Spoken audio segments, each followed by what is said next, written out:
मैं जब अदालत में था तो बहुत मुश्किल में था एक मरहले पे कि हर रोज़ मेरे पास लगते थे 10 ऐसे मुकदमात जिनको मैं ख़ुद 10 पे फ़िक्स किया हुआ था कि बाकी भी केस होते हैं लोगों के, जिनमें लोग आते थे अपने बच्चों को लेने के कि ये बच्चे जो हैं माँ के पास हैं, जैसे सब इसको उसने ज़बरदस्ती रखा हुआ है, मैं बाप हूँ, मुझे ये बच्चे मिलने चाहिए, हमारा आपस में झगड़ा है।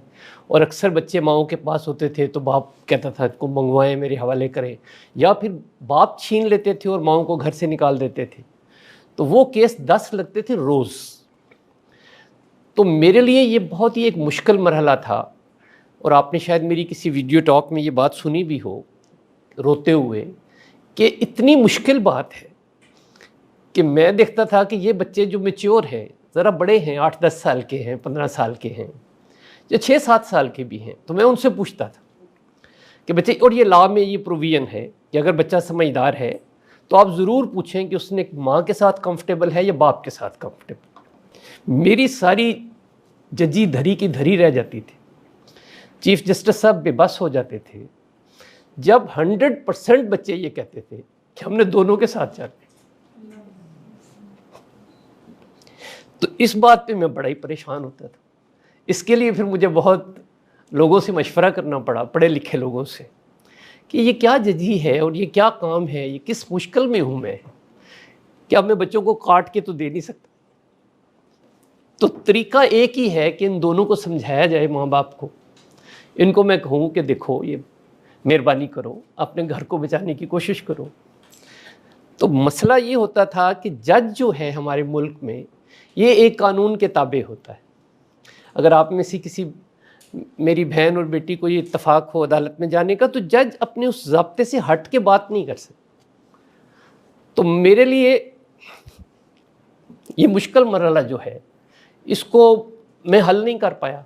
9-10 साल मैंने अदालत में गुजारे, उससे पहले मैंने 35 साल वकालत की, यही मंज़र रोज़ देखता था। तो जब मैं वहाँ से अदालत से रिटायर हो रहा था तो मैंने बरमला इस बात का इजहार किया अपने आखिरी फंक्शन में जो मेरा हाई कोर्ट में था, कि मैं इस बात पे बड़ा तशवीश में हूँ कि लोग घर तोड़ रहे हैं।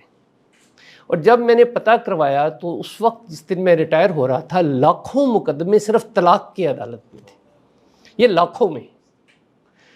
तो बहुत ही तकलीफ देह बात थी। तो उसके लिए फिर मैंने जब वहाँ ये कहा कि मैं चाहता हूँ कि मैं वो बच्चे जो अदालत में आते थे मेरे पास अपने बच्चों को तकसीम करने के लिए, मैं उनसे मिलूँ और उनकी मिन्नत समाजत करूँ कि ये अपना घर ख़राब ना करें। तो इसके लिए मैं ये काम करूँगा ज़रूर, ये मैंने ठान लिया और मैंने अपनी तकरीर में कह दिया। तो यहाँ पे क्या हुस्न इत्तफ़ाक़ है, अल्लाह मियाँ की अरेंजमेंट है कि मेरी इस सारी गुफ्तगू को कासिम अली शाह साहब वहाँ बैठे सुन रहे थे। ये वहाँ हमारे जजों को पढ़ाते थे, तो उन्हीं से मैं बात कर रहा था। तो शाह साहब ने मुझे पूछा कि जज साहब, ये जो आपने इतनी बड़ी बात की है तो आप कैसे करेंगे?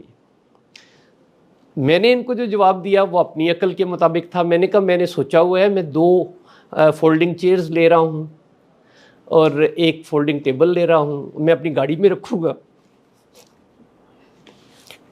और ये जो सारे अदालतों में लोग हैं जो लड़ रहे हैं आपस में, और ख़ास तौर पे बच्चों के लिए लड़ रहे हैं, तो मैं इनको समझाऊंगा बैठ के, वहीं पे खड़ा खड़ा कि आओ मैं तुम्हारी बात सुनता हूँ, मैं तुम्हें समझाता हूँ। तो शाह साहब ने कहा कि जज साहब, ये तो बड़ा मुश्किल काम है, क्या आप इस तरह आप निकलेंगे बाहर, जगह जगह बैठ जाएंगे जाके, चीफ जस्टिस हैं आप। तो हम ये करते हैं कि हम अपनी इस फाउंडेशन की तरफ से इस सारी जिम्मेदारी को उठा लेते हैं।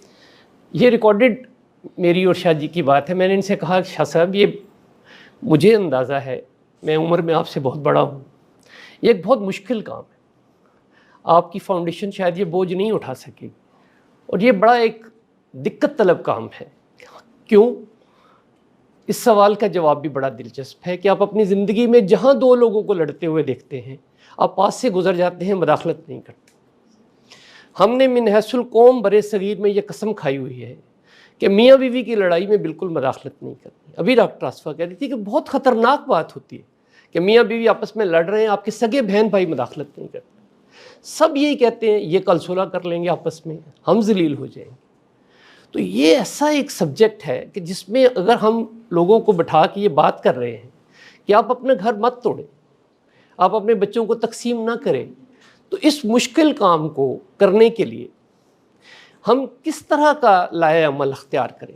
मेरे बच्चों, उसके लिए मैंने फिर यही किया कि शाह साहब के मशवरे से इसको हमने एक शुरू किया, यहाँ पे फाउंडेशन में लोगों को इनवाइट करना। शाह साहब की फॉलोइंग माशाल्लाह बहुत है, आप बहुत से लोग आप उनके फॉलोअर्स में से हैं।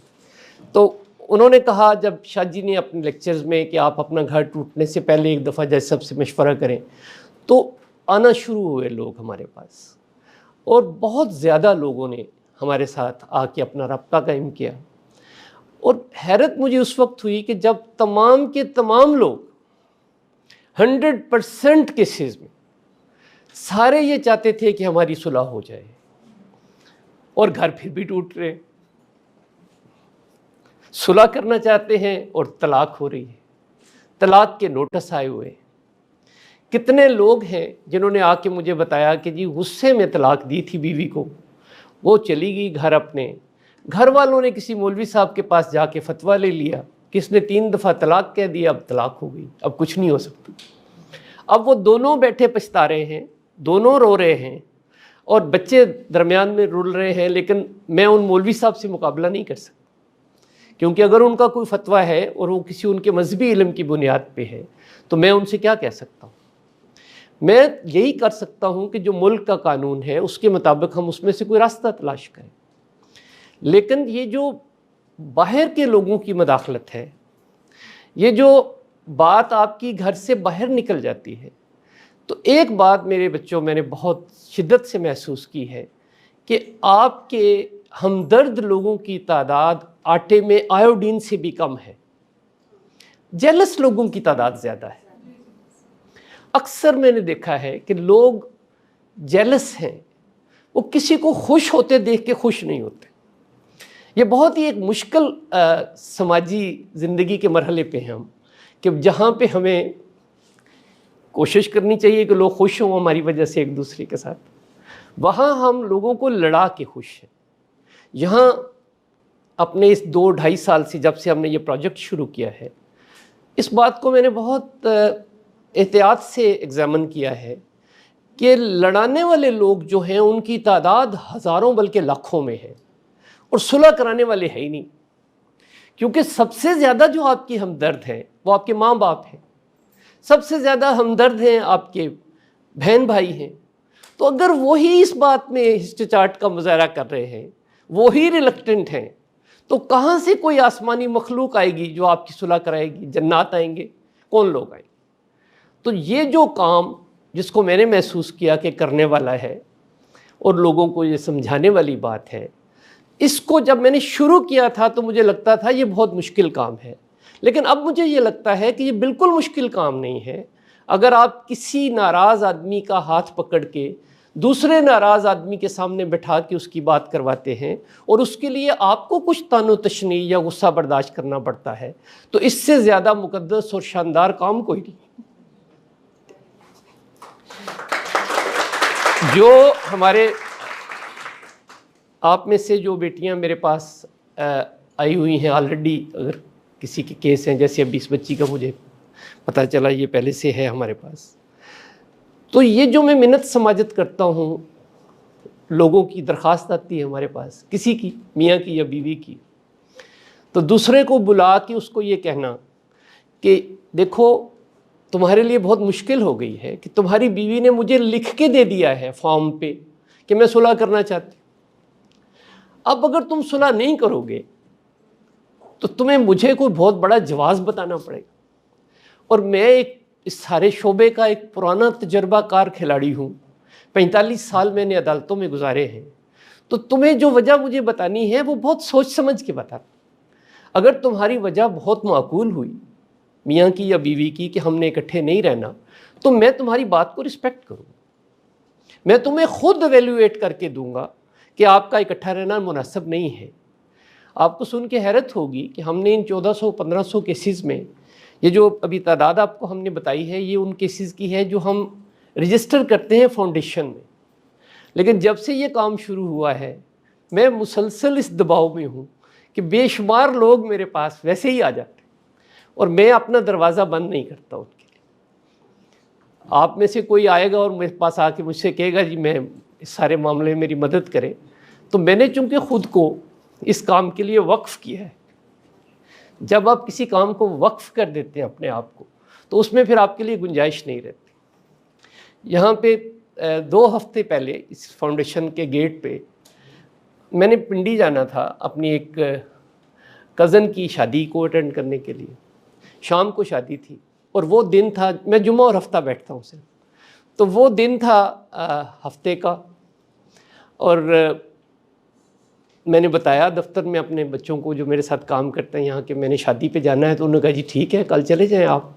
तो मैंने कहा बच्चे, मसला ये है कि ये जो काम हम कर रहे हैं इसमें छुट्टी किससे मांगूं? मैंने शादी से तो छुट्टी नहीं लेनी, ना आपसे लेनी है, काम तो मैं अल्लाह के लिए करता हूँ। तो अगर मैंने इसमें आज छुट्टी कर दी तो वो 25-30 बच्चे जो आज मेरा इंतज़ार कर रहे हैं, जिनको ये उम्मीद है कि मैं उनकी बात सुनूंगा, तो बड़ा मुझे अजीब लगता है कि लोग बिल्कुल ये तवक्को वाबस्ता कर लेते हैं एकदम से कि जैसा कुछ जादू कर देंगे और मेरी सुलह हो जाएगी। और ये जो एक जादूगरी है, ये मिन्नत समाजत पे है। आप लोगों को वो काम जो आप खुद कर सकते हैं कि आप अपने स्पाउस के साथ, अपनी मियाँ के साथ, अपनी बीवी के साथ बैठ के अगर उसके साथ एक सुलह वाले प्रोसेस में दाखिल हो जाएं किसी की मदद के बगैर, तो फिर भी सुलह ही होनी है। अब प्रॉब्लम यह है कि ये लोग नहीं मिल रहे हमें इसमें एक रुकावट है कि हमने खुद को सुलह के लिए ऑफ़र नहीं करना, सॉरी नहीं कहना। मेरे बच्चे, मैंने हर लोगों से पूछा है, सारी माओं से पूछा है, हर बाप से पूछा है कि जब आपका आपस में तकरार होती है तो आप शाउट करते एक दूसरे के ऊपर, बुरी बुरी बातें करते हैं मियाँ बीवी, तो क्या आपके बच्चे घर में उनको आवाज़ जाती है इस बात की? आपकी गाली गलौज सुनते हैं? तो आप जैसी बेटियां जो होती हैं साथ, तो वो एकदम कहती हैं जी मोहल्ले वाले भी सुनते हैं, ये तो बहुत ऊंचा बोलता है, गालियां देता है, मेरी बेइज्जती करता है, तो सारा मोहल्ला सुनता है, इर्द गिर्द के लोग सुनते हैं। तो 100% लोगों से जब मैंने पूछा कि क्या आपको इस बात पे शर्मिंदगी होती है, तो दोनों कहते हैं जी बहुत शर्मिंदगी होती है। डॉक्टर साहब, क्या ट्रेजेडी है कि आप एक काम कर रहे हैं और आपको शर्मिंदगी होती है वो काम करके, आपको लगता है कि आप अपने बच्चों को डैमेज कर रहे हैं। अगर मैं आपकी किसी बच्चे को घूर के देखूं सड़क पे, खुदा न खास्ता उसको मैं धक्का दे के पीछे कर दूं बच्चे को, तो आपका दिल चाहेगा आप मेरा मुंह नोच लें। लेकिन वो मियाँ बीवी जो लड़ रहे हैं आपस में, वो अपने ही बच्चों का, अपनी ही औलाद का कीमे वाली मशीन में कीमा कर रहे हैं।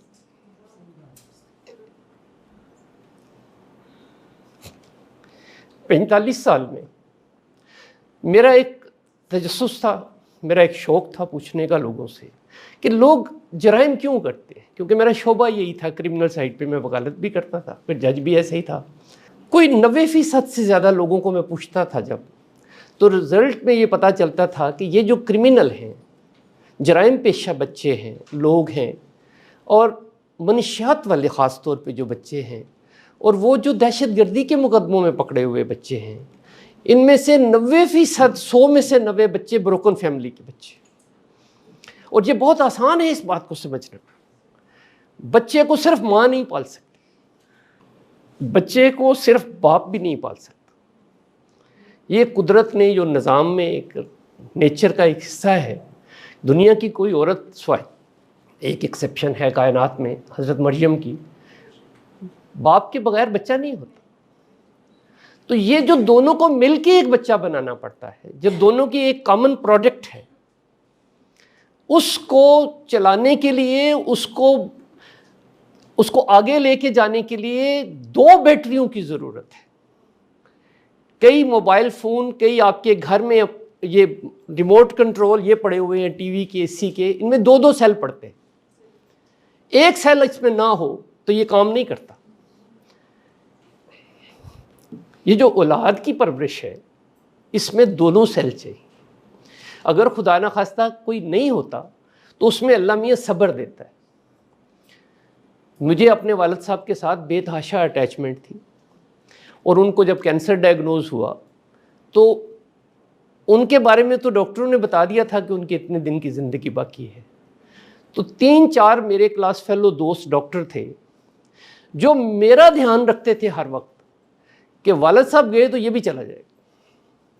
लेकिन मैंने ये देखा कि अल्लाह मियाँ के पास जो निज़ाम है उसमें अगर कोई फौत हो जाता है तो बाकियों को सब्र आ जाता है। बेतहाशा रोने वाले बच्चों को अपने माँ बाप के लिए, अपने स्पाउस के लिए, अपनी औलाद के लिए रोती हुई माँओं को मैंने देखा कि कुछ अरसे में अल्लाह मियाँ सब्र इसको हील कर देता है ज़ख़म। लेकिन ये जो मियाँ बीवी के दरमियान क्लैश वाला ज़ख़म है ये हील नहीं होता। इसकी वजह क्या है? हम लोग ये शोभा सारा जो बात करने का ये शाजी का था या डॉक्टर साहबा का था। मैं आपके साथ खड़ा हुआ हूँ सिर्फ ये बताने के लिए कि हम ये प्रोजेक्ट क्या है और क्यों है, कैसे चल रहा है। लेकिन ये चूँकि मेरा रोज़ का एक्सपीरियंस है, मुझे ये बताना बहुत ज़रूरी है अपने बच्चों को कि मैं ये क्यों कर रहा हूँ। लोग बहुत परेशानी में ये सवाल करते हैं। मेरा हर आने वाले नए कपल के पास 25% टाइम डॉक्टर साहब खर्च होता है ये साबित करने के लिए कि बच्चों ये फ्री काम है।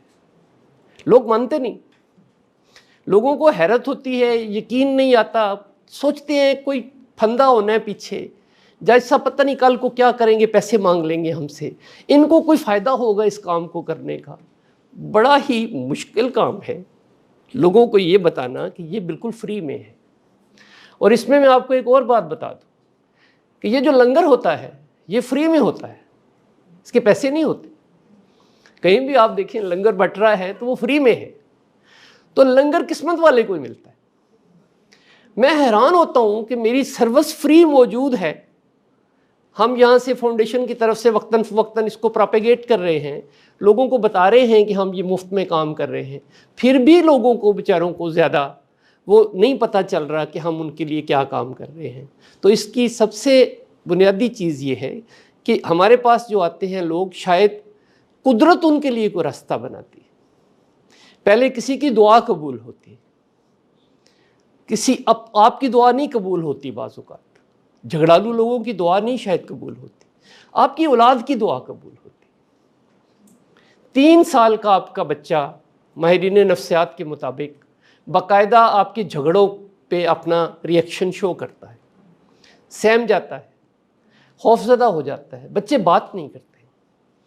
और ये जो 3 साल का बच्चा आपका इस सारी मुश्किल को देखता है और उसमें से उसकी परवरिश होती है और वो आगे बढ़ता है ज़िंदगी में, तो आज उसकी वजह ये है कि मेरे पास माँ बाप आते हैं कि बच्ची की उम्र 35 साल हो गई है, शादी नहीं करती, बच्चे हमारे शादियों के लिए तैयार नहीं हैं। वजह क्या है? वजह यह है कि उन्होंने घर में इस रिश्ते को जिस हालत में देखा है। कैसे हो सकता है कि देखिए, एक बड़ी मज़े की बात मैं आपसे शेयर करता हूँ, इसमें आपको बहुत बड़ा लेसन है इसमें कि हम लोग जो मियाँ बीवी को जानते हैं, आप में से हर एक खातून जो बैठी हुई यहाँ पे, उसने मियाँ अगर कोई देखा है अपनी ज़िंदगी में तो वो सिर्फ अपना बाप देखा है, और अगर बीवी देखी है तो अपनी माँ देखी है। बाकी जो आपने मियाँ बीवी देखे हैं, चाहे आपके सगे बहन भाइयों के स्पाउस हैं, उनको आपने अपने ड्राइंग रूम में देखा है। आप दोनों मियाँ बीवी घर में लड़ रहे हों, एक दूसरे के साथ तू तकार हो रही हो और सारा मोहल्ला सुन रहा हो, लेकिन दरवाजे पे नॉक हो तो आप एकदम अपना हुलिया दुरुस्त करके ड्राइंग रूम में आ जाते।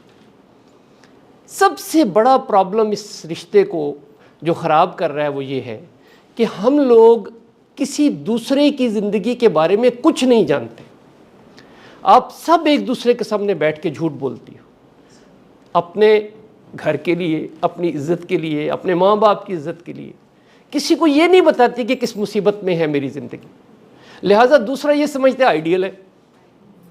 जो ही वो आपके घर में दाखिल होते हैं, आपकी मेज़ सज जाती है, आप उसकी खातिर मदारत करना शुरू कर देते हो। कभी नहीं देखा आपने कि इसकी अपनी ज़िंदगी कैसे है। हमने अब ये शुरू किया है कि मैं अब लोगों को रिक्वेस्ट करता हूँ कि आप अपने इर्द गिर्द के जो बहुत ही ज़्यादा आपके एतमाद वाले लोग हैं, बहन भाई हैं, दोस्त हैं, उनसे ज़रूर सवाल करें कि उनकी ज़िंदगी कैसे गुजरती है। और अगर आपका कोई दोस्त जो आपके साथ बेतकल्फ़ी में आपको बता सके, तो मुझे यकीन है, और ये मुझे लोगों ने बताया है आके, कि सर जब हमने पूछा है तो उसके बाद हमारी सुलह हो गई और हम सजदे में चले गए। यहाँ मेरे पास बच्चियाँ आती हैं, ब्लेड से नाक काट दिया खामन, कान कटा हुआ है, सारे बाल काट दिए। आप सोचो कि वो बच्चियाँ मेरे पास आके मुझे ये कहें कि सर मेरी सुलह करा दें, और जब वो ये बात लिख के दे देती हैं मुझे, और फिर उनके खामन को बुलाता हूँ, तो पता नहीं अल्लाह मियाँ की तरफ से इसमें मुझे दुआ है किसी की, कि वो फिर उसके लिए बहुत मुश्किल होता है मुझे जवाब देना। तो मैंने शुरू में आपको कहा ना कि मुझे बताना चाहिए हर आदमी को कि अगर मेरी बीवी मुझसे सुलह करने के लिए तैयार है तो मुझे क्या प्रॉब्लम। तो जब वो लोग आते हैं मेरे पास, बैठते हैं आके और उनसे बातचीत होती है, तो दो चीज़ें बहुत ज़्यादा वाज़े तौर पर सामने आई हैं। एक ये कि आपकी और मेरी, हम सब की ब्रेक फेल है। जब हम बात करते हैं, गुस्से में आते हैं, तो गुस्से में हम अपनी ब्रेक नहीं लगा सकते। हमें पता नहीं है कहाँ पे ब्रेक लगाना चाहिए हमें। अगर आपको एक मर्सिडीज़ गाड़ी दी जाए ब्रांड न्यू, उसमें ब्रेक नहीं हो, और आपके बच्चे औलाद सामने खड़ी हो सड़क पे और आपको कहें ले जाओ चला के, तो आप उस गाड़ी को चलाएंगे? कैसे हो सकता है कि माँ बाप फेल ब्रेक में, जानते हुए कि मुझे गुस्सा आता है, जानते हुए मैं शाउट करती हूँ, जानते हुए मैं मारता हूँ अपनी बीवी को, और फिर पछताते हैं लोग। ये जो बेटी बैठी है, इसका खावंद आके रोता है मेरे पास, सर मुझे बहुत अफसोस होता है जब मैं इसे झगड़ा करता हूँ। तो अब इसने खुद ही आपको बता दिया। तो ये ब्रेक ठीक करता हूँ मैं एक मिस्त्री हूँ, आप इस तरह समझ लो कि मैं आप लोगों के जो गुस्से वाले ब्रेक हैं उनको ठीक करता हूँ, लेकिन मेरा जो इल्म है इसको ठीक करने का वो महदूद है। मैं आपकी ब्रेक को साफ़ कर सकता हूँ ब्रश के साथ, स्पिरिट के साथ, पेट्रोल के साथ, कि ये ठीक ब्रेक लगे। बाज़ लोगों की ब्रेक का ये प्रॉब्लम है कि उसके अंदर कोई नया पुर्जा पड़ने वाला होता है, उसकी कॉम्प्लिकेशन होती है उसके अंदर कोई। 100 में से 60 केस हमारे पास ऐसे हैं ऑन रिकॉर्ड, जिनमें हमें ज़रूरत पड़ती है कि हम कपल से ये कहें कि दोनों में से एक को साइकेट्री की मदद की ज़रूरत है। हम लोग अपने किडनी के प्रॉब्लम को, हार्ट के प्रॉब्लम को, लिवर के प्रॉब्लम को, आँखों की कमज़ोरी को, फ्लू को लेके डॉक्टर के पास भागते हैं। किसी में इतनी अखलाकी जुर्रत नहीं है कि अगर मेरी ब्रेक नहीं लग रही मुझसे, मैं अपनी ज़ुबान पे अपना, मेरा कंट्रोल नहीं हो रहा, मेरे हाथ मेरे कंट्रोल में नहीं है, मैं एक कमज़ोर औरत के ऊपर हाथ उठा रहा हूँ और वो मेरे बच्चों की माँ है, तो फिर उसको डॉक्टर के पास जाना चाहिए। ये नहीं हो सकता कि आपको, देखिए मैं एक छोटी सी मिसाल दिया करता हूँ सारे बच्चों को कि आप पढ़ी लिखी हो बहुत, और यहाँ पे एक हुरिया बैठी जी बेटा, इस वक्त हमारे पास कोई 25 से 30 लोग हैं जो PhD और MPhil हैं बच्चे। हमारे पास इस वक्त पाकिस्तान की सिविल सर्विस से, सुपीरियर सर्विस से बेशुमार बच्चे हैं जिनके घरों में मामलात ख़राब हैं। हमारे पास जो MA बच्चे हैं उनकी तादाद बहुत ज़्यादा है। पढ़ा लिखा होना भी आपको ये नहीं सिखाता कि आप अपनी ज़िंदगी कैसे चलानी है। अगर आपकी ज़िंदगी में प्रॉब्लम्स हैं, अगर आपको रिश्ते निभाने नहीं आते, अगर आपको रिश्ते चलाने नहीं आते, तो ये रिश्ते आपकी, जैसे शाहजी ने कहा कि आपने इसमें कोई मास्टर्स नहीं किया हुआ ह्यूमन रिलेशनशिप में और अपने मैट्रिमोनियल रिलेशनशिप में, ये सीखने की बात है। आपका घर में रेफ्रिजरेटर ख़राब हो जाए तो मेरा बेटा आप में से कोई भी नहीं ठीक कर सकता, चाहे MA पास हो, चाहे PhD हो। उसके लिए क्या होता है कि आपको किसी मैकेनिक को बुलाना पड़ता है। देखने में आपको मैकेनिक बड़ा बुरा लगता है, उसके कपड़े बड़े गंदे लगते हैं, बदबूदार आदमी हो सकता है खुदा ना खास्ता, लेकिन आप कहते हैं आप मेरा फ्रिज ठीक कर दे, मेरा AC ठीक कर दे, वो अपने पैसे लेके उसको ठीक कर देता। तो मेरे बच्चे, उसके पास, उस अनपढ़ आदमी के पास उस फ्रिज को ठीक करने का हुनर है, इसको समझो आप। कि हर काम का हुनर हर बंदे के पास नहीं है। जो दोनों मियाँ बीवी लड़ रहे हो और लड़ना नहीं चाहते हो, तो इसका मतलब है दोनों में से दोनों के पास उस हुनर की कमी है जो सीखने वाली चीज़ है। अब मैं जा रहा हूँ यूनिवर्सिटीज़ में, भी एक सवाल किया था किसी बहन ने कि आपको बच्चों को ये कहना चाहिए, जिनकी शादियाँ होने वाली हैं उनको समझाना चाहिए। अब मैं जा रहा हूँ यूनिवर्सिटीज़ में, हर कॉलेज में, इवन हाई स्कूल्स में, कि जहाँ बच्चों को ये कहूँ कि कल को लड़ के मेरे पास ना आना। अभी आप इस बात को समझ लो कि आपने अपनी ज़िंदगी को कैसे चलाना है। इसकी वजह ये है कि अगर हम चीज़ों को प्रिवेंटिव मेजर्स लें तो डॉक्टर साहब इस पे बता सकती हैं, पूरी साइंस है कि प्रिवेंशन ही बेहतर है। क्योंकि जो लड़के आते हैं मेरे पास, उनमें दो प्रॉब्लम्स बहुत संगीन हैं। लड़ने के बाद अगर खुदा न खास्ता आप अदालत में चले जाएं, तो वहाँ वो जो लिखा जाता है अदालत के मुकदमे में आपकी तरफ से, जो मैंने पढ़े हैं 45 साल तक, वो नहायत भयानक, गंदे और शर्मनाक इल्ज़ामात होते। आप पढ़ के दस्तखत नहीं करते उसको। सेक्रेटेरिएट में एक बच्ची आई मेरे पास जो अपने बच्चे को लेना चाहती थी अपने खामंद से। 2-3 तारीखों पे मैंने नोटिस किया, पुलिस को भेजा। वो जो बंदा आया तो वो भी सेक्रेटेरिएट में सीनियर पोस्ट पे मुलाजिम था। दोनों मियाँ बीवी पढ़े लिखे। तो मैंने वैसे ही आदतन उनसे कहा, जो मैं बतौर जज कहता था कि आप पढ़े लिखे हो तो बच्चों को मैं क्या करूँ इसका, बच्चे तो मैं आपके काट के नहीं दे सकता। एक तरीका है मेरे पास कि मैं कानूनी तौर पे मजाज हूँ बतौर हाई कोर्ट जज कि मैं आपके बच्चे को यतीम खाने में दाखिल करा दूँ। क्यों? इसलिए कि अगर मैं समझूं कि इस बच्चे की बहबूद में और इसकी वेलफेयर में यही है कि आप लड़ाकू लोगों के पास ना रहे, इस बच्चे की पर्सनैलिटी डैमेज हो रही है, तो बेटर है कि मैं यतीम खाने में दाखिल करा देता हूँ। तो मेरे ये कहने से भी बहुत से माँ बाप को समझ आ जाती थी कि ये ठीक कह रहे हैं, जैसा कि अगर हम दोनों लड़ेंगे तो जाहिर है बच्चा डैमेज हो रहा है। तो उन दोनों से मैंने कहा कि आप सुलह करो। तो वो जो हस्बैंड था, उसकी एक बहन भी वकील थी और वो उसके साथ खड़ी थी। तो जब मैंने कहा तो उसने कहा, सर ये मेरा भाई जो है ये तो बहुत ही सुलह वाला आदमी है, जो ही आपका नोटिस मिला है ये घर से अपना बच्चा भी ले आया है और बच्चे का सारा सामान भी ले आया है, अटैची केस बाहर गाड़ी में पड़ा है, हम इसको देना चाहते हैं लेकिन एक प्रॉब्लम है। वो मैंने कहा इसमें क्या प्रॉब्लम है, अब बच्चा इसके हवाले करो, इसको सामान दो। वो बंदा भी बड़ा रिलैक्स हुआ कि ये तो प्रॉब्लम इनको क्या है। प्रॉब्लम ये था कि वो जो केस फाइल किया हुआ था उस बच्ची ने मेरे पास, उसमें ये लिखा हुआ था कि मेरे खावंद के पास मेरे इस बच्चे का रहना नहायत ख़तरनाक है, ये हेरोइन पीता है, इसके बुरी औरतों से नाजायज़ ताल्लुकात हैं, मेरा बच्चा इसके पास रहेगा तो तबाह हो जाएगा। जब मैंने उस बच्ची से पूछा, पढ़ी लिखी थी, मैंने कहा बेटा ये आपने क्या लिखा है? वो परेशान हो गई। उसने कहा जी हमारी 2 जवान बेटियां हैं, मैं सोच नहीं सकती कि मैं अपनी बेटियों के बाप के बारे में ये बकवास लिखूं। मैंने तो नहीं लिखा। मैंने उसको दिखाया कि तुम्हारे दस्तखत हैं नीचे और साथ तुम्हारा बयान हल्फी लगाओ। तुमने हल्फन कहा कि जो मैंने लिखा है यही है सारा। तो पता ये चला कि वो जो वकील साहब थे जो खड़े थे वहाँ पे, मैंने उनसे जब पूछा, मैंने कहा आपको पता है आपका लाइसेंस कैंसिल हो सकता है इस बात पे कि आपकी क्लाइंट कह रही है कि मुझे पता ही नहीं क्या लिखा हो इसमें। उन्होंने कहा नहीं जज साहब आपको पता है ये रवायती ग्राउंड्स हैं, इसमें इस तरह अप्लाई करना पड़ता है, लिखना पड़ता है।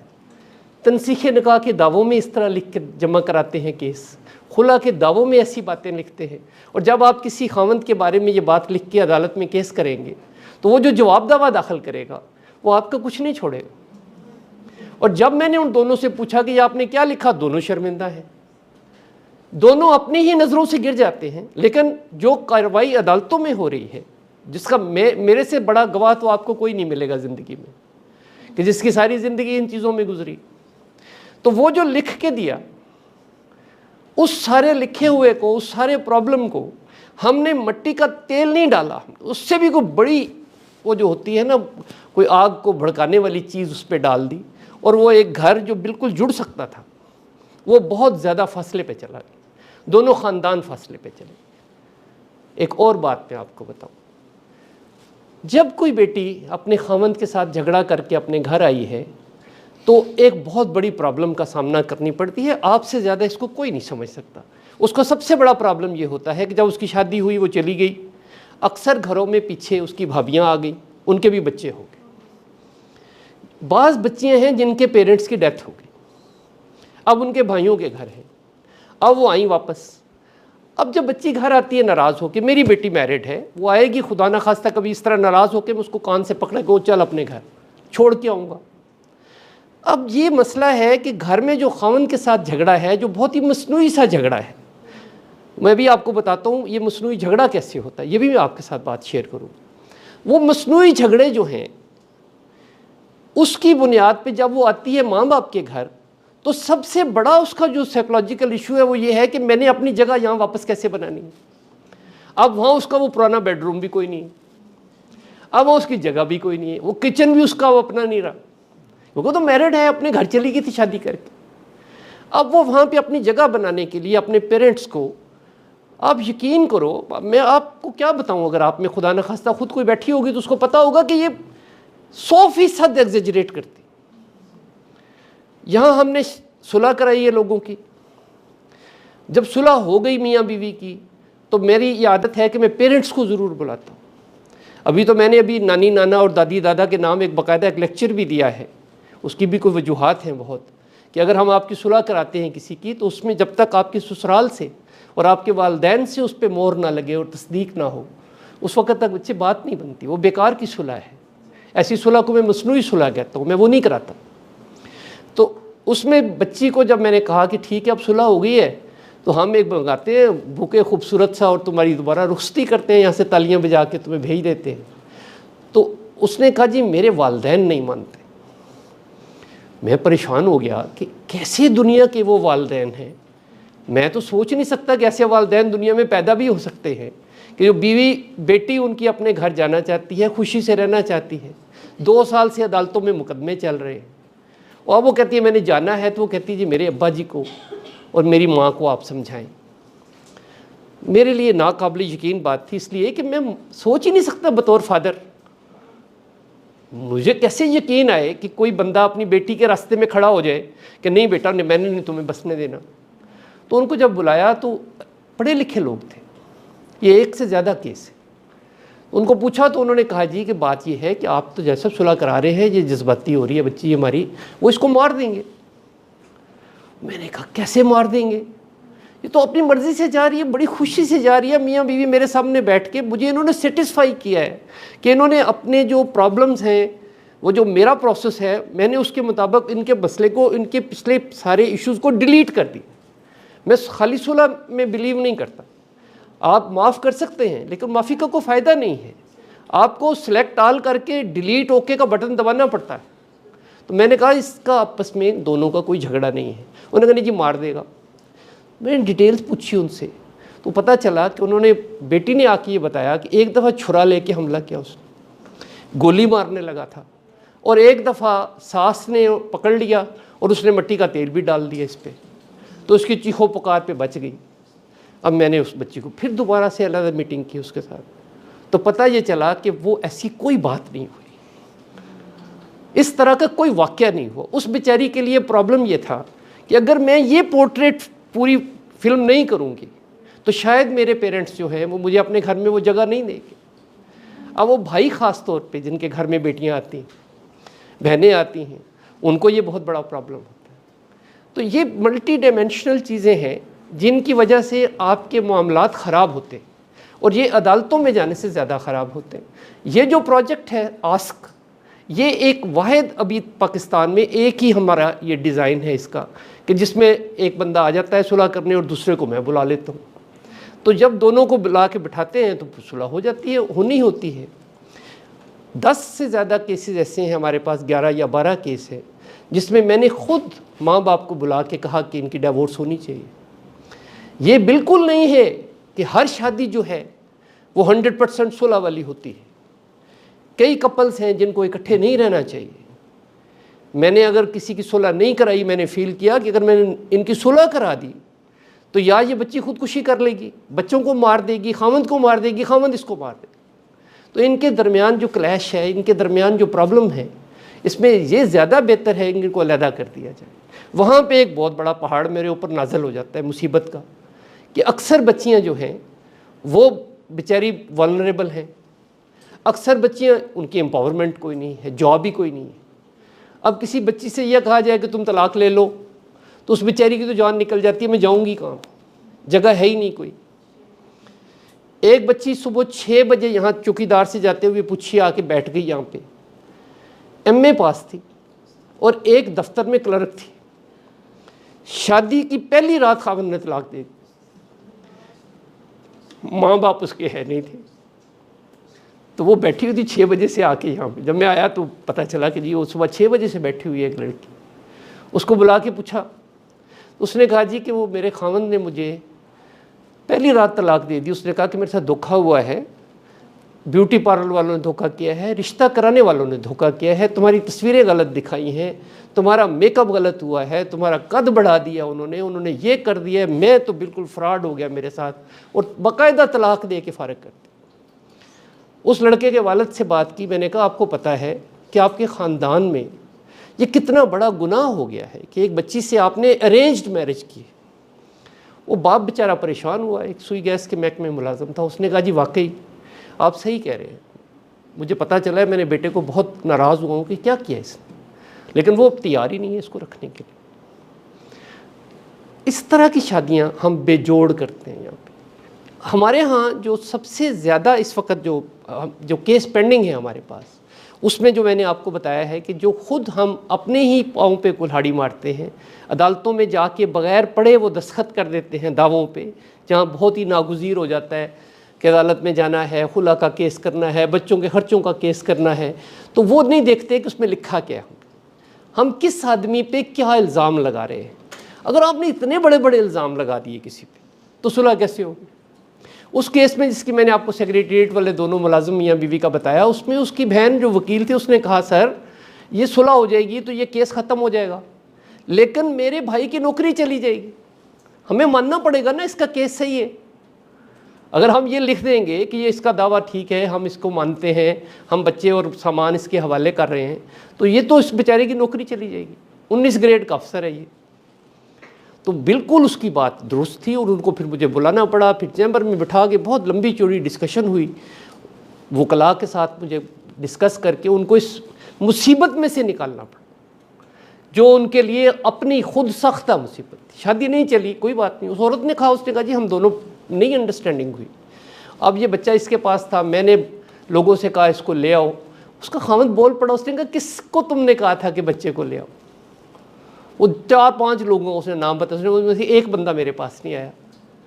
तो एक बंदे को उसने कहा कि वो आया था, उसने कहा तुम्हारे पास बच्चा ठीक है, उसको दे दिया तुमने तो बेड़ा गर्क हो जाएगा। बच्चे हमारे यहाँ बहुत ज़्यादा प्रॉब्लम है कि सुलह कराने वाले बाज़-औक़ात अपनी अखलास के बावजूद, अपनी ख्वाहिश के बावजूद जांच ना होने की वजह से मामलात को ख़राब कर देते। कितने ही केस हैं हमारे पास कि जो सुलह कराने वाला बंदा है, उस बेचारे की गलती की वजह से, उसके जज्बाती होने की वजह से वो सुलह जो है वो दूर चला गया, फासला बढ़ गया आपस में। सगे ताया जी एक हमारे पास आए, दोनों मियाँ बीवी इत्तेफाक से लेफ्टिनेंट कर्नल थे, दोनों डॉक्टर। तो ताया जी की वजह से अदालत में केस चला गया और उनको अपना बच्चा जो है वो 2.5 साल के बाद उन्होंने देखा मौसूफ ने। तो मैंने पूछा कि क्या बात है, आपके दरमियान तो कोई झगड़ा है ही नहीं, दोनों इतने पढ़े लिखे हो, समझदार हो, मुझे कुछ कहना भी नहीं पड़ा, आपकी सुलह हो गई। उन्होंने बताया जी कि ताया जी आए थे मेरे पास, वो जो मर्द था, तो मेरे ताया जी ने पूछा मुझसे और आके मुझे बहुत मेरी बेइज्जती की, वो बड़े जालिम आदमी हैं ताया जी, कि तुमने अपनी बीवी को मारा है। तो वो चली गई नाराज़ हो के अपनी माँ के पास, तुम बड़े गलत आदमी हो। तो मैंने कस्में खाई कि मैं कैसे मार सकता हूँ, यूनिफॉर्म ऑफिसर है और मैं पागल हूँ कि मैं उसको मारूँगा। छोटी मोटी हमारी तलखी हुई, मैं चला गया काम पे, पीछे से वो गाड़ी लेके चली गई, मेरी कोई लड़ाई नहीं हुई।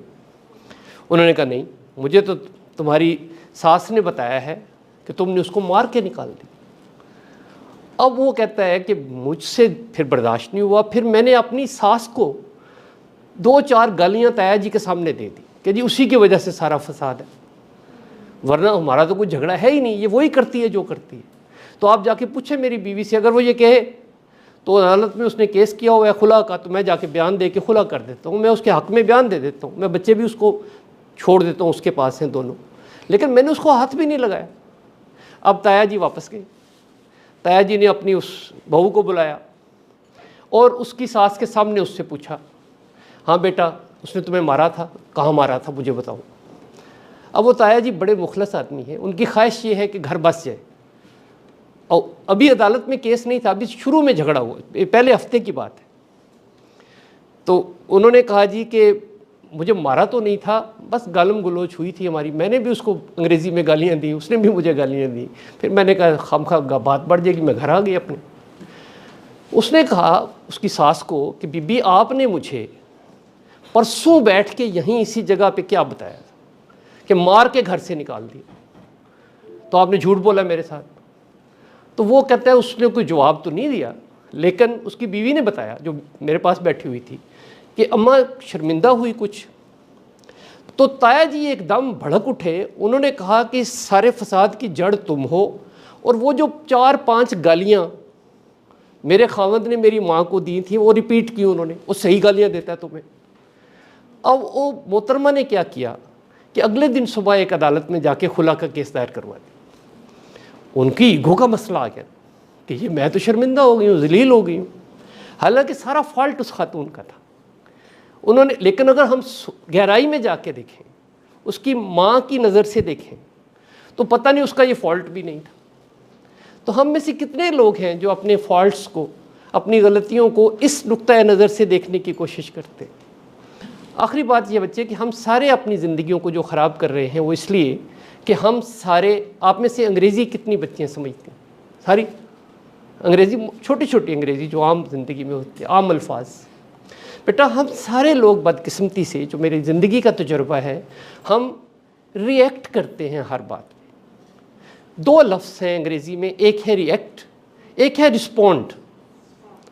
मेरे बच्चे अगर इन दोनों लफ्ज़ों का फ़र्क समझ आ जाए तो हमारी ज़िंदगी आसान हो जाती है। जो रिस्पॉन्ड करता है उसकी लड़ाई नहीं होती, जो रिएक्ट करता है उसकी लड़ाई होती है। ये मैंने आपको जो मिसाल दी है अभी एक केस में, जो बिल्कुल ज़िंदा सलामत केस मौजूद है हमारी आंखों के सामने, जिसमें वो ताया जी की मैंने आपको मिसाल दी है, उसमें रिएक्शन है। रिएक्शन कहाँ से आता है? रिएक्शन आता है हमारी ईगो से। ईगो एक बहुत ही बड़ा सब्जेक्ट है, और आप में से कोई ईगो को समझना और पढ़ना चाहे तो उसके लिए एक पूरा लंबा सेशन हमें करना पड़ेगा बताने के लिए कि ईगो क्या है। ईगो ये है कि मैं अपने आप को सही समझता हूँ, बस यही बात है कि मैं ये समझूँ कि जो मैंने कह दिया, जो मैंने सोच लिया वो सही है, बाकी सब कुछ गलत है। ईगो एक अजदहा है जो हमारे सरों पे बैठा है, और 2 लोग आपस में नहीं लड़ते। मेरे सामने जो मियाँ बीवी आपस में झगड़ा करते हैं, उन बदनसीबों को पता नहीं है कि मैंने सीखा है ईगो को देखना। उसके लिए बहुत सफ़र किया मैंने ज़िंदगी में, मैंने लंबा एक अरसा गुजारा है इसको सीखने के लिए। मुझे वो ईगो के अजदहे नज़र आते हैं सरों पे बैठे हुए। 2 अजदहे लड़ते हैं, मियाँ बीवी नहीं लड़ते, समझते यही हैं कम वक्त के हम लड़ रहे हैं, मोहल्ले वाले भी यही समझते हैं ये दोनों लड़ रहे, बच्चे भी यही समझते हैं कि ये दोनों आपस में लड़ रहे हैं। लेकिन अगर वो मेरे पास बैठ के ये कहते हैं हमने सुलह करनी है, तो उनकी लड़ाई खाक है। ये कोई इंडिया पाकिस्तान की लड़ाई है।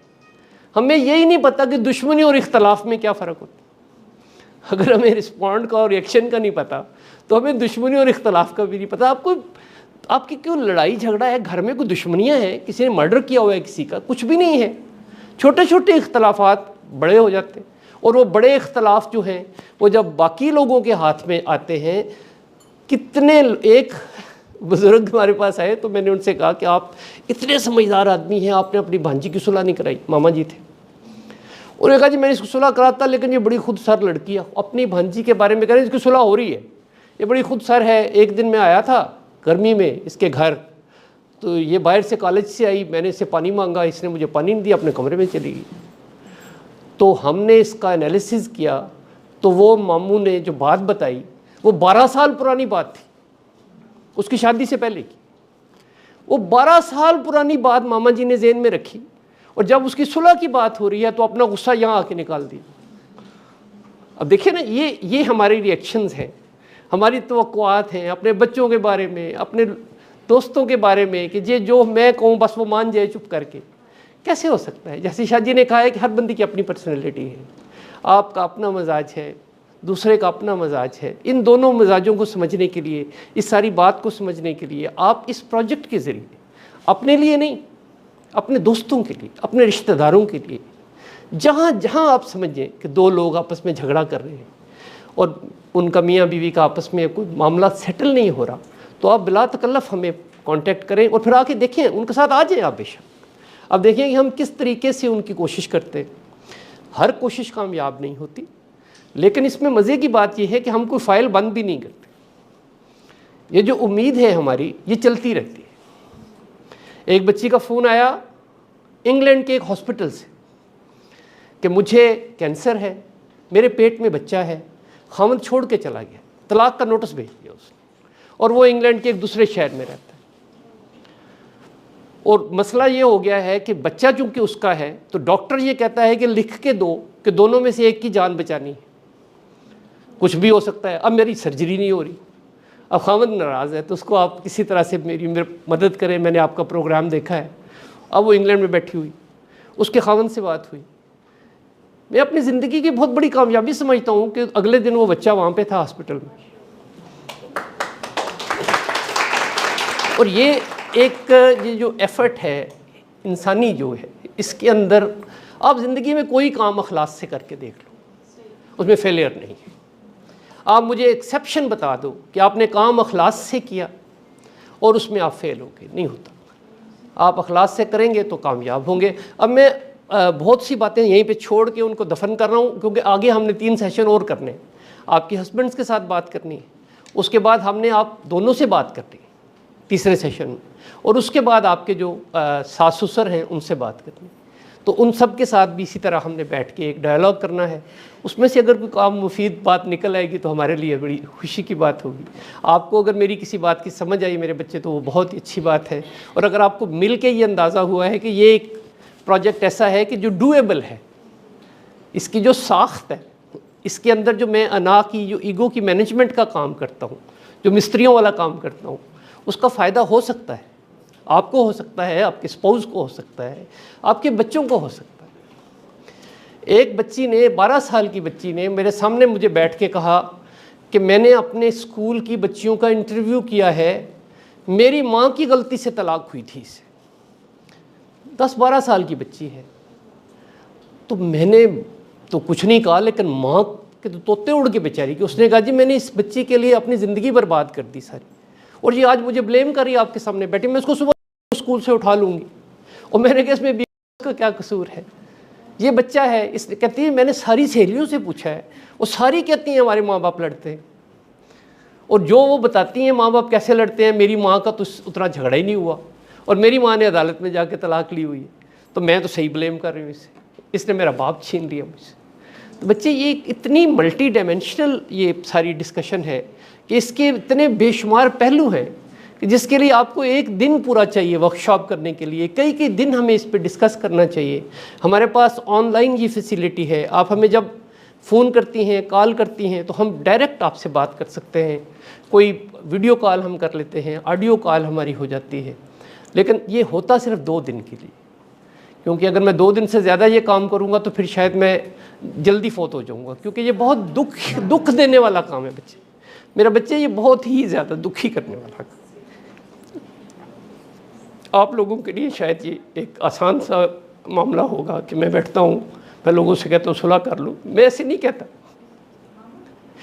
जब तक मेरे उसके अंदर से वो पूरा जज्बा और आंसू शामिल नहीं होते, सुलह नहीं होती। और आप किसी के लिए भी ये ट्राई करके देख लो, अपने घर में हो जाएगी सुलह होनी।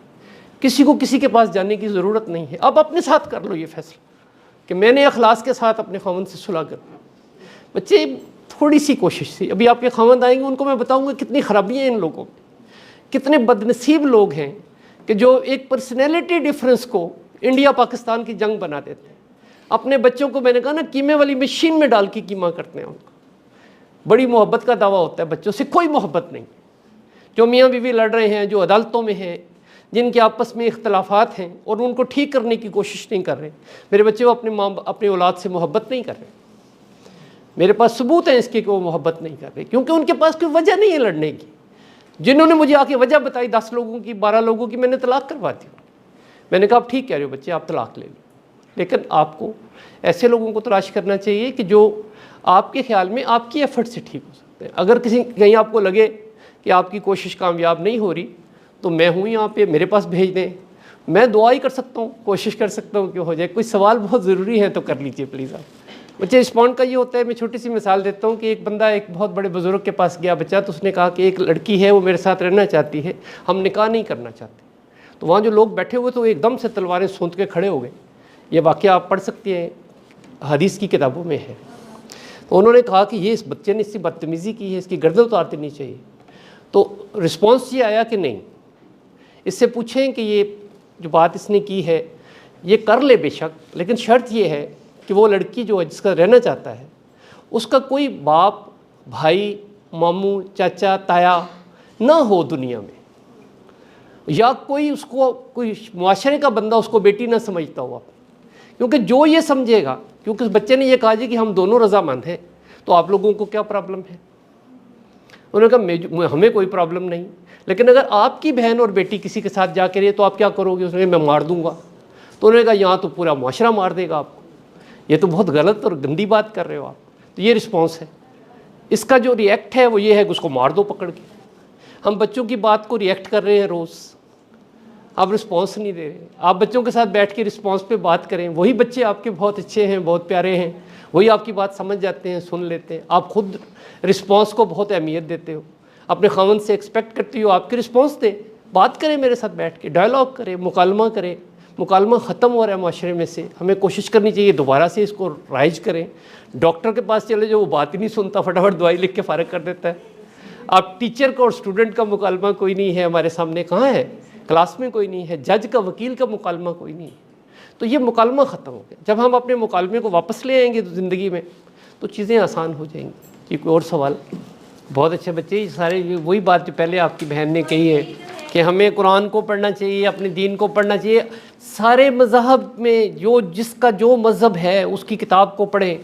मेरे पास क्रिश्चियन बच्चे आते हैं तो उनको मैं एक उनकी बाइबल में से आयत पढ़ के सुनाता हूँ। पहाड़ी एक उनकी दुआ है जिसमें वो कहा है उन्होंने कि ईसा अलैहिस्सलाम से लोगों ने कहा कि जब क़यामत वाला दिन होगा खुदा के नज़दीक कौन लोग होंगे।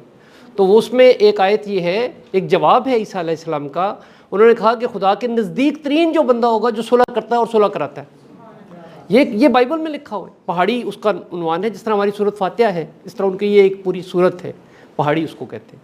तो बच्चे हर मज़हब में हर जगह पे लोगों को यही तलकीन की गई है, बच्चे मुकालमा करें। स्टडी करना और बात है, मुकालमा करें। आप पढ़ लिया ना आपने एक हदीस, आप अपने खावंद के साथ शेयर करें, अपने बच्चों के साथ शेयर करें। ये मुकालमे की सूरत दें इसको। ये देखें जो जिसको हम गुस्सा कहते हैं ना बच्चे, इसको मैंने बहुत स्टडी किया है, क्योंकि ये जो कचहरियाँ हैं सारी, ये जो अदालतें हैं, ये सब गुस्से का नतीजा है लोगों का। बेटा गुस्सा जो है, हम सारे ये कहते हैं मुझे गुस्सा आ गया था।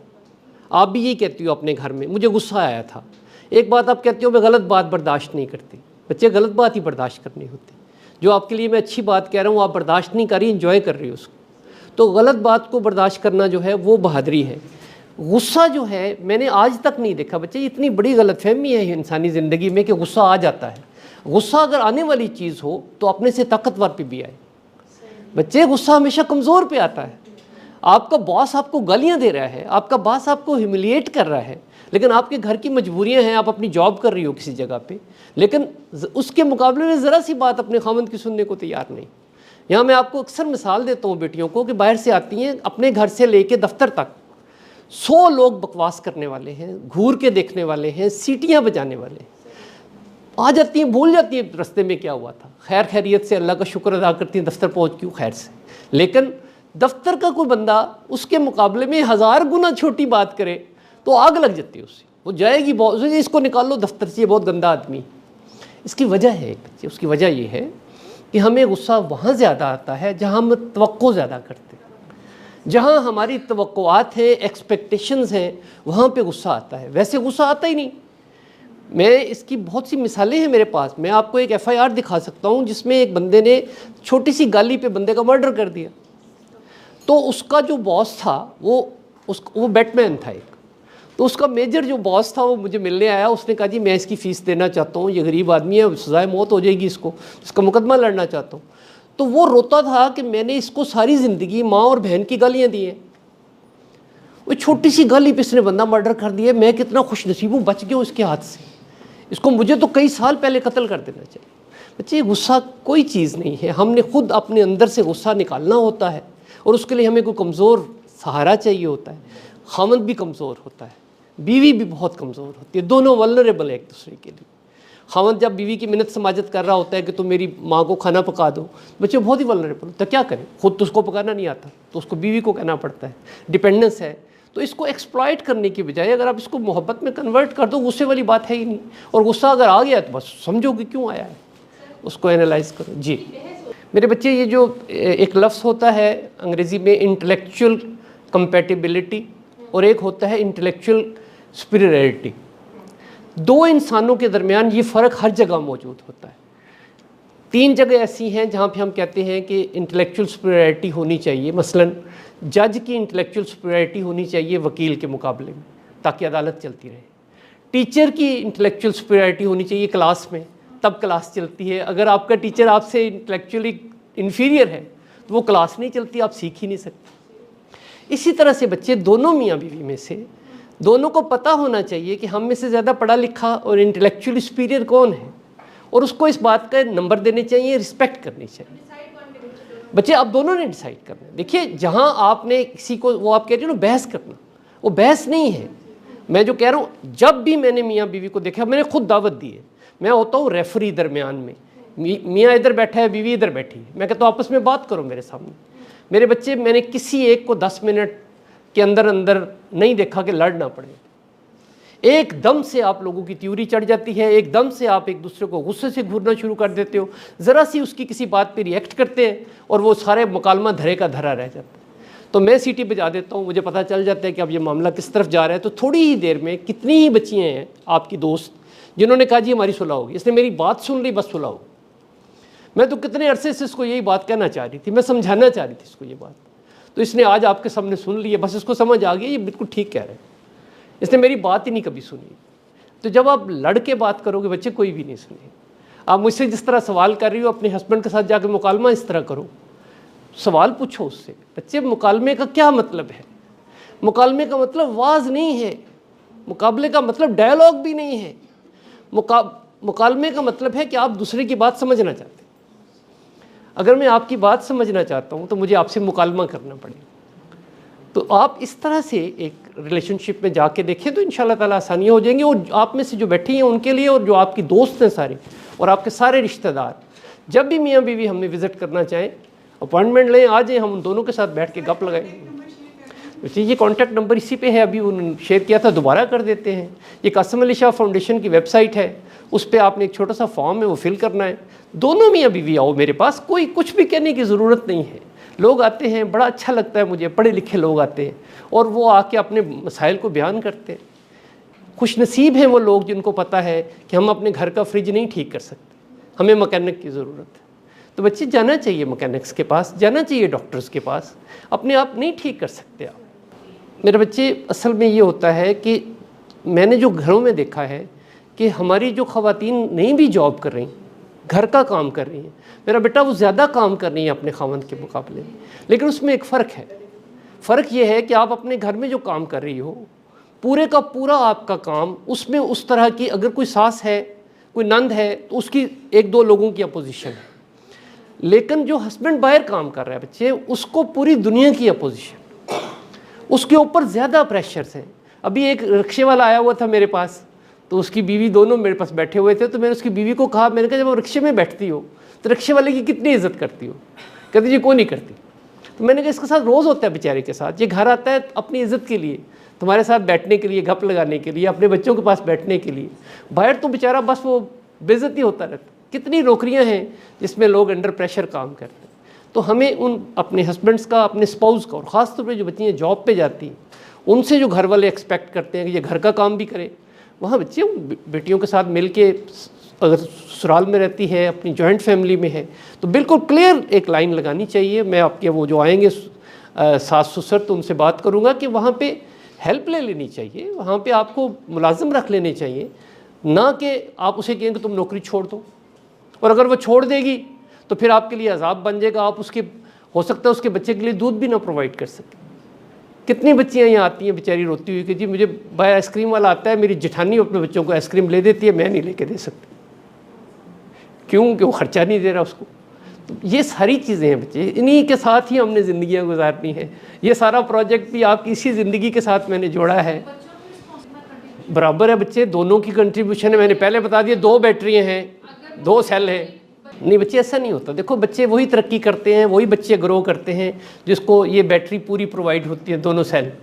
अगर एक भी नहीं हो तो फिर वो काम नहीं चलता। बच्चे मैंने आपको बता दिया 90% क्रिमिनल्स जो हैं पाकिस्तान में, जो मेरी अदालतों में पेश होने वाले बच्चे थे, वो सारे ब्रोकन फैमिली के बच्चे। इसकी वजह यही है ना कि हमारे दरमियान डायलॉग नहीं है। आपने कभी किसी खामंद ने सुबह जब वो घर छोड़ के जाता है, जिस हालत में उस घर को छोड़ के जाता है, वापस आता है, ज़मीन आसमान का फ़र्क होता है उसमें।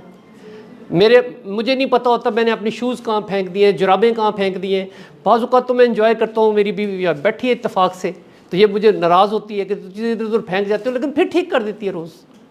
अब अगर मैं इसको सोचूं कि ये जो मैं सुबह हरकत करके जाता हूँ और वापस आके ये सारा इनकलाब आया होता है घर में, सारा घर साफ़ होता है, बच्चे स्कूल चले गए होते हैं, स्कूल से वापस आ गए होते हैं, बच्चों के कपड़े धुल के इस्त्री हो गए होते हैं सुबह के लिए, तो हमें ये सारी बातें, इसकी कोई प्राइस है बच्चे?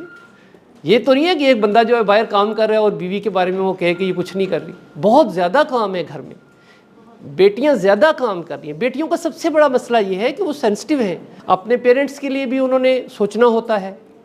कोई दुनिया में ऐसी बेटी नहीं पैदा हुई कि जो अपने माँ बाप का ख्याल करना छोड़ दे। लड़के जो हैं वो छोड़ देते हैं अपने माँ बाप का ख्याल करना, बेटियां नहीं छोड़ती। मैं दुनिया के किसी मुल्क में जाता हूँ, मेरी बेटी शादीशुदा है, अलार्म लगाती है कि उस मुल्क में कौन सा टाइम होगा जब मेरा बाप खाना खाएगा। तो मुझसे पूछती है कि अब मेडिसिन लिए कि नहीं ली। मेरे दोनों लड़कों को इस बात का पता भी नहीं मैं कौन सी मेडिसिन लेता हूँ, उनको यही नहीं पता कौन सी मेडिसिन लेता हूँ। दोनों जवान बच्चे हैं, लेकिन उसके मुकाबले में बेटी जो है वो जहाँ मैं किसी दुनिया के मुल्क में होता हूँ सारी रात जागती रहती है, रात के 2 बजे अलार्म लगाती है कि वहाँ भी लंच टाइम होगा। तो ये बच्चे, ये बेटियों का है, दोनों तरफ की रिस्पॉन्सिबिलिटी। कितनी बेटियाँ आती हैं मेरे पास जो अपने पेरेंट्स के घर में जाके एक दिन में 10 दिन का काम करके आती हैं। मैं उनसे कहता हूँ मैं बच्चे इस तरह ही अपने घर में भी काम किया करो। वो कहते ये अप्रिसिएशन कोई नहीं। माँ के घर जाके 1 हफ्ते का खाना पका के आती है, 1 हफ्ते के कपड़े धो के इस्त्री करके आती है, लेकिन अपने घर में थोड़ा सा काम करके हम के साथ लड़ना शुरू कर देती है। ये बच्चे सोचने की बातें। आप लोग कभी मेरे पास आओ, जब आना चाहो, you are all welcome. Thank you very much, आपका बहुत शुक्रिया।